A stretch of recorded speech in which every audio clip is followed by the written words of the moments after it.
rencontré le cinéma. Il y avait un cinéma à Cancun? Oh oui, il y en avait même plusieurs. Il y avait le Rex, il y avait le Vox et il y avait le Rio qui était le plus récent. Mais mon souvenir du cinéma, c'est dans les années 45, parce que j'étais encore môme, même un peu avant. On était en pleine guerre mondiale et je devais avoir 4, 5 ans.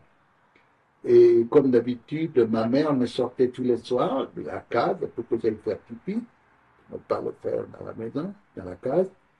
Et ma mère m'a laissé donc au coin de la case et dans l'obscurité et j'entendais les haut-parleurs du cinéma Rex qui n'était pas loin de la maison familiale. Et j'étais attiré par ce repère parce que c'est un cinéma en plein air.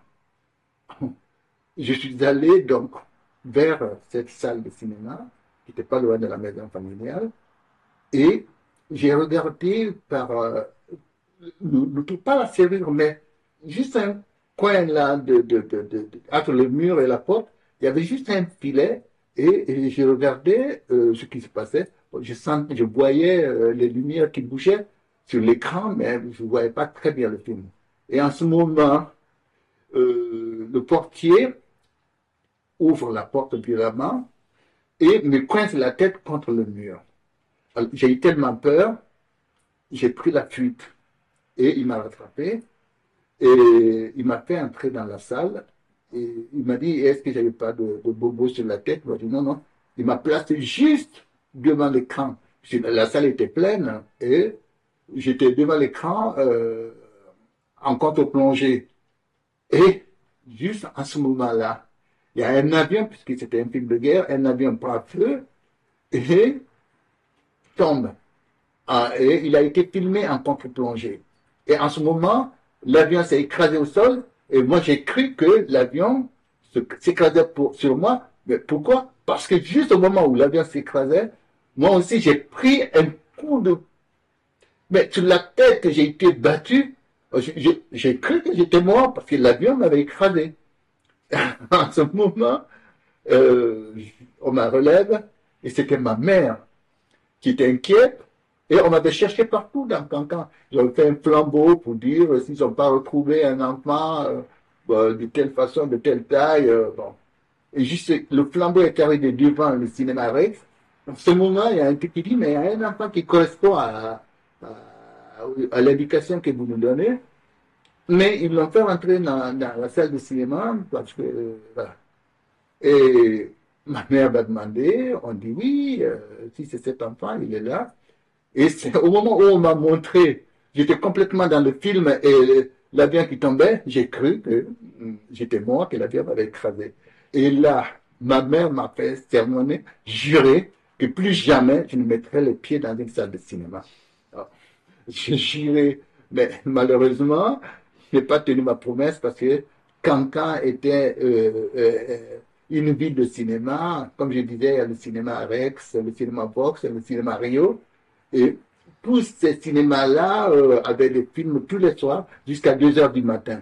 Alors donc, j'étais tout le temps attiré et j'ai commencé à aller au cinéma. Et j'avais un peu grandi, j'étais plus dans la même case que ma mère, donc je pouvais en profiter. Et on était toute une bande de copains qui allaient tous les soirs au cinéma. Et comme on n'avait pas d'argent, on escaladait un mur très très haut et on redescendait dans la salle et puis on se couchait sous les bancs. Et en ce moment, quand le film commençait, c'était même pas le film qui commençait, on commençait à faire de la musique, tout ça, et on sortait de dessus des wagons, on s'asseyait, et bon, ils savaient quand même, parce qu'on était plein de poussière, on n'a pas vu tous ces gens-là venir, et, mais ils nous toléraient, et c'est ainsi que vraiment, j'ai toujours été au cinéma, j'ai adoré ça. Est-ce qu'il y a un film qui t'a marqué particulièrement? Des films dont tu te souviens? Je me souviens d'un film et qui a été déterminant aussi pour moi, pour venir en France. C'est un film avec Eddie Constantine qui s'appelle Cause toujours mon lapin. Cause toujours mon lapin. Mais je ne savais pas ce que ça voulait dire à cette époque. Et ça se tournait à Nice. Et le ciel de la Côte d'Azur je voyais exactement que la France, c'était ça, parce que on nous a dit qu'en France, il ne faisait ni chaud, ni froid, et que le ciel était toujours bleu azur. Alors, évidemment, comme tous les jeudis, on allait ramasser dans les poubelles du camp militaire les livres ou les revues que les enfants militaires jetaient. C'est comme ça que nous aussi, on lisait pas mal de petits bouquins comme ça. Et moi, j'ai découvert Nice avec ça. Et ce que je voulais, c'était d'aller à Nice. Parce que pour moi, Nice, c'était la France. Je crois que la France s'arrêtait à Nice. Bon, quand j'ai eu l'occasion d'être en France, la première des choses pour moi, c'était d'aller à Nice, de découvrir où Élie Constantine avait tourné et tout ça. Et j'ai pas rencontré Élie Constantine, malheureusement.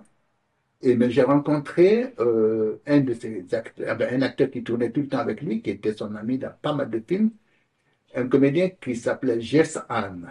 Jess Ann, j'ai tourné un jour dans un film télé et on était tous les deux acteurs et je lui ai posé la question.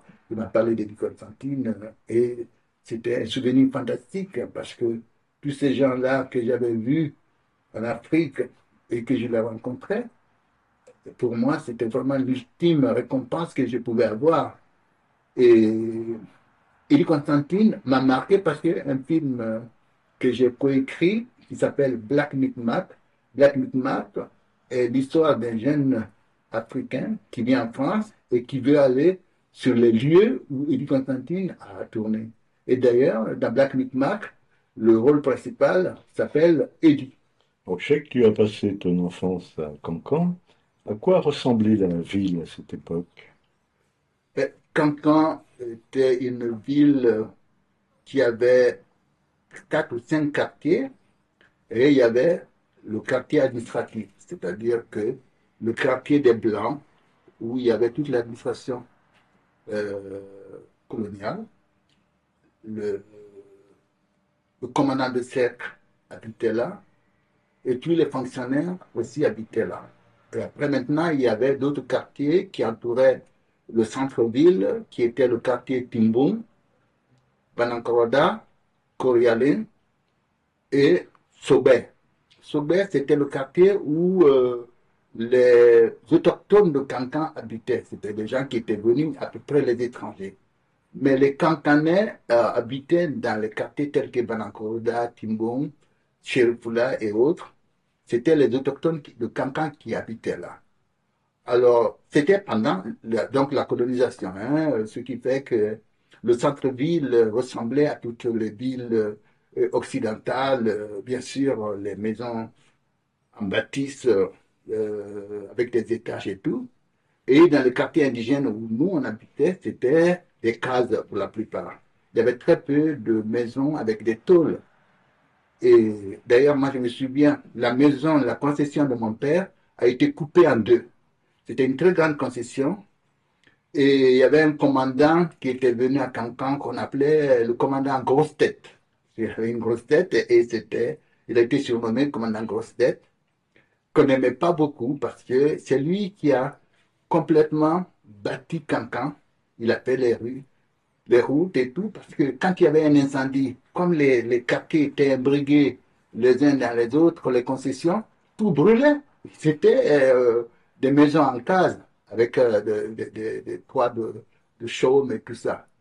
Et ce commandant a dit, mais on ne peut pas continuer comme ça, tous les quartiers brûlaient et il faut faire les routes. Et il a commencé à casser. C'est comme ça que la maison de mon père a été coupée en deux par une route. Et on n'aimait pas beaucoup, mais finalement, on a compris que quand il y avait l'incendie, les pompiers pouvaient passer. Alors donc, et dans ce quartier-là, tous les quartiers de Cancan ont été complètement bâtis pour faire des routes et que ça nous a beaucoup soulagé et ça reste encore aujourd'hui à Cancan. Et bon, notre enfance s'est passée donc dans ces quartiers-là et chaque quartier avait presque un cinéma. Le cinéma Vox était vers Timbo, Canada. Le cinéma Rex était à Banankroda. Et le cinéma Rio était beaucoup plus dans le quartier occidental européen. Et aussi, il y avait d'autres petits cinémas, mais qui n'avaient pas beaucoup de valeur. Mais les gens venaient beaucoup plus dans ces salles de cinéma, Vox, Rio, Rex, ainsi de suite. Donc c'était une ville riche alors à ce moment-là. Or, Cancan était une ville, je ne dis pas que c'était la plus riche de la Guinée, mais elle n'était pas loin, parce que c'est une ville carrefour. Alors, il y avait déjà le chemin de fer qui quittait Conakry et qui arrivait jusqu'à Cancan. Et il y avait aussi l'affluent du fleuve Niger, qui était le Milo, qui passait par Cancan. Donc, et je me rappelle, quand j'étais môme, nous avions un bateau qui faisait Cancan-Bamako, comme c'était la Mississippi, parce que c'était des bateaux avec des roues.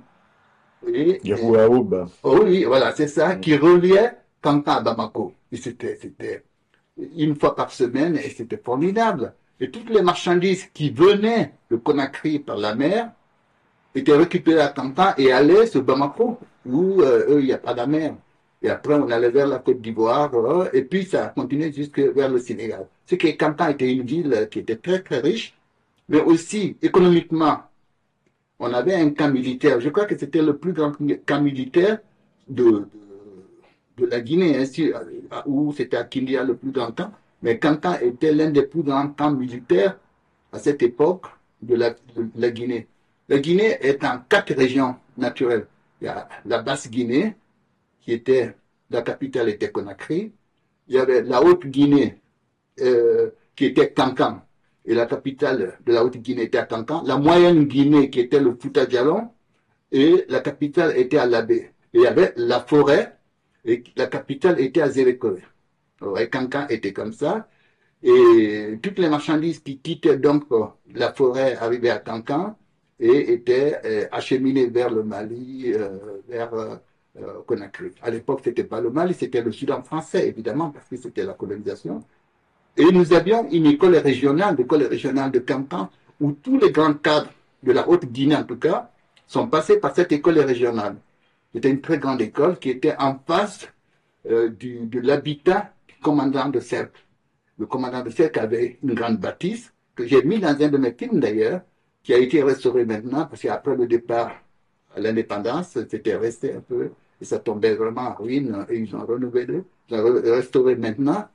Mais avant que ça soit restauré, moi j'ai tourné ça, et j'ai fait des séquences de mon film Blanc d'ébène dans cette bâtisse, qui était quand même le souvenir d'enfance de pas mal de gens de la Haute-Guinée.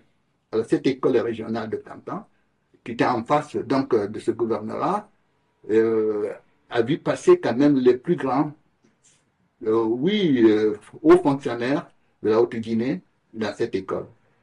Aussi, Cancan, c'était une ville islamique, parce que le cheikh Pantamadi Chérif habitait à Cancan. Il avait un quartier qui s'appelle Chérifula. Et il y avait aussi un autre quartier à Timbon. Et Kramotalbi aussi, qui était un érudit, qui habitait là-bas aussi. Ce qui fait que Cancan, économiquement et spirituellement, Cancan était quand même une ville. Les gens venaient de partout. Même les gens venaient du Ghana, qui venaient chercher la bénédiction à Cancan. Et tous les hauts fonctionnaires qui étaient donc mutés en Guinée venaient d'abord à Cancan pour trouver une légitimité et allaient chez le Fantamadi Chérif, allaient aussi voir Kamatalbi pour que la population adhère à la politique coloniale. Alors, et aussi, on avait des églises, parce qu'on vivait vraiment en bonne entente entre l'islam et les chrétiens. Ce qui fait qu'il y avait, juste en face de la grande école régionale de Cancan, il y avait la mission catholique, qui était une très grande mission. Et il y avait aussi, du côté de Chérifula, vers la grande mosquée, il y avait aussi l'église, je ne sais pas si c'est anglican ou protestante, c'était les Américains qui étaient là-bas, qui tenaient tout ce quartier. Alors, ce qui fait que tous les jeudis, nous, on allait donc à l'église protestante. On nous disait que, bon, on nous donnait des bonbons, tout ça. Et comme on n'allait pas à l'école coranique, c'était surtout les mercredis. Voilà, c'était les mercredis, on n'allait pas à l'école coranique. Donc, on allait à l'église et moi j'ai fait mon catéchisme là-bas. Évidemment, on nous donnait des bonbons, on nous racontait l'histoire de Bambi, c'était à l'époque, et il nous faisait des projections. Et après, il disait, on va maintenant vous parler de la vie d'un homme qui s'est sacrifié pour l'humanité, et il s'appelait Jésus. Donc nous avons fait notre catéchisme tout en étant musulmans. On se cachait pour y aller. Oui. Parce que les parents étant musulmans nous interdisaient de mettre les pieds dans une église. Donc nous, comme il y avait les bonbons et puis on voyait des films, ça nous intéressait. Après, on y allait, mais je crois que on ne s'est pas converti quand même, malgré qu'on avait des bonbons, tout ça. Mais c'était très intéressant, il y avait une tolérance qui était là. Et la mission catholique, chaque année, organisait une kermesse. Oh, c'était fantastique, la kermesse de la mission catholique. Parce que toutes les régions de France, les Bretons, les Basques et autres, se retrouvaient là, puisque la colonisation, il y avait pas mal de régions de France qui étaient là, les Corses aussi. Donc, à la mission catholique, quand on commençait cette kermesse, on était tous conviés. Donc, on y allait, on goûtait aux produits de chaque région de France et tout ça.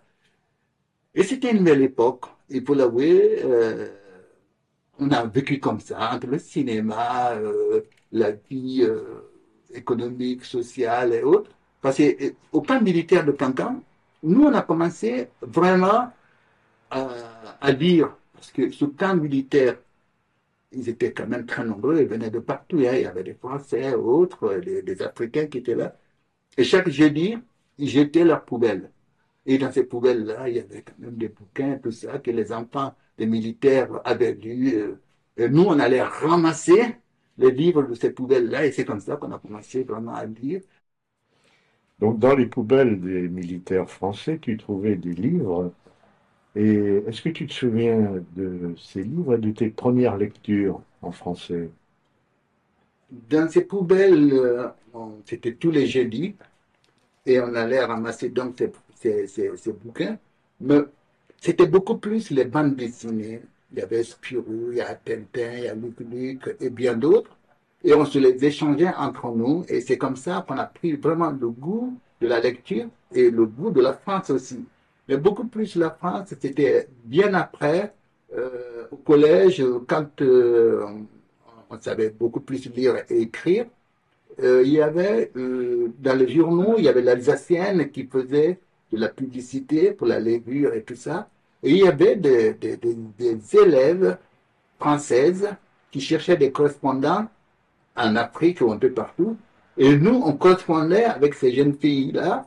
Et ça durait longtemps. Et c'était vraiment des échanges de courriers, ce qui nous a appris aussi à bien écrire, à aimer la littérature, parce qu'on leur écrivait. Et à cette époque, vraiment, la lecture était très, très importante et l'écriture aussi. Et nous, on voulait quand même venir en France pour rencontrer nos correspondantes. Et puis, quand on a commencé à lire des bouquins tels que Monte Cristo, et les Fables de La Fontaine, tout ça, et ça, on a dit, mais la lecture, la littérature française, elle était tellement riche, et elle l'est encore, et magnifique. Et ça m'a attiré aussi vers le cinéma, et je me suis dit que quand je serai en France, je pourrais partir dans toutes ces régions-là grâce au cinéma et grâce aussi à l'écriture, parce que bon, la lecture a été très très importante pour moi à cette époque.